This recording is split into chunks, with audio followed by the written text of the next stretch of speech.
look at the performance of the Philippines, we have to remember that these Millennium Development Goals were actually setting the bar pretty low. In fact, they were set for the poorest countries in the world.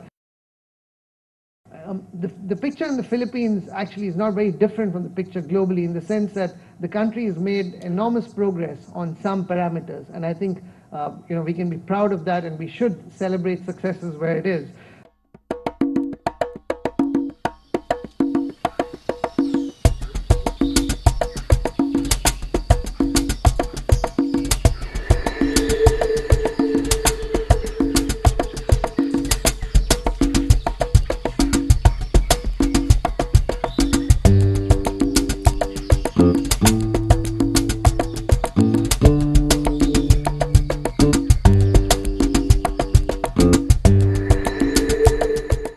Challenges we are facing really are in the area of poverty itself. A third of the population of this country is living in poverty, which is simply unacceptable.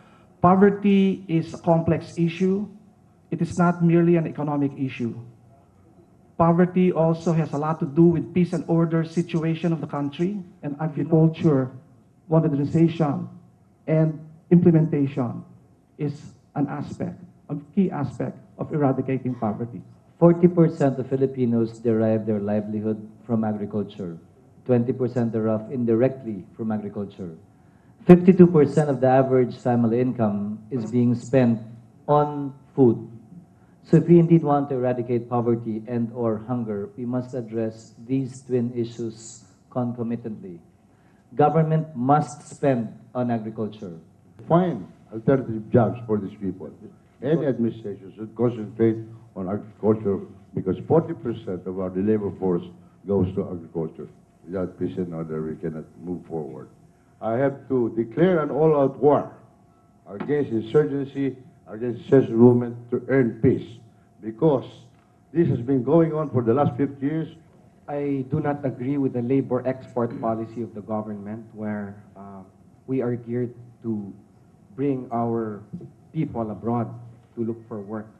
While we cannot do it abruptly that we stop this, we have to begin the process of bringing them back. How? By focusing on micro and small and medium enterprises. We have to make it easy for an entrepreneur to start small businesses.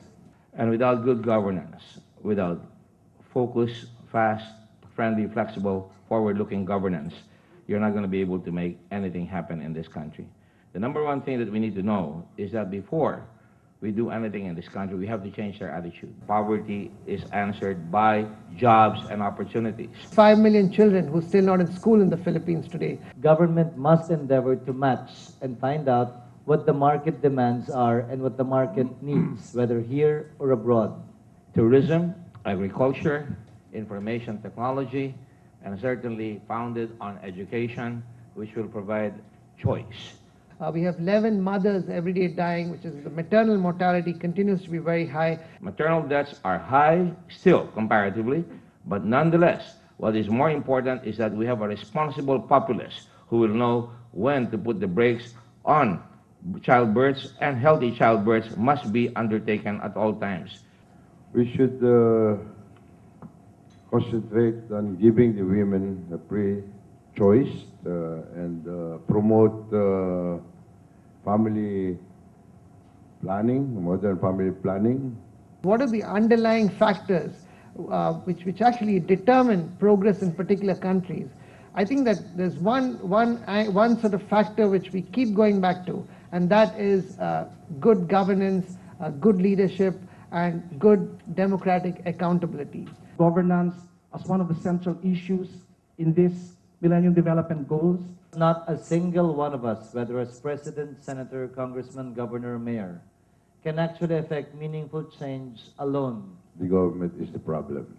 Graft and corruption plays a major role in the hampering of the delivery of basic goods and services to our people. Above all, smarter against corruption.